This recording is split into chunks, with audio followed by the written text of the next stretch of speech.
செக்கிழுக்கும் மாட்டை போல என்னை சுற்றி வந்தாயே, செக்கில் என்னை ஆட்டி பார்ப்பதே.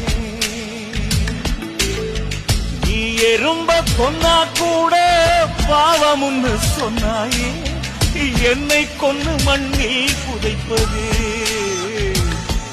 என் நெஞ்சில வாழை வீசிருந்தா வீர மரணம் கிடைச்சிருக்கும். நீ முழுகிற வாழை வீசியதா வானம் இழந்து சாகுறனே. காயம்மா இந்த காயம்தான் யாராதம்மா.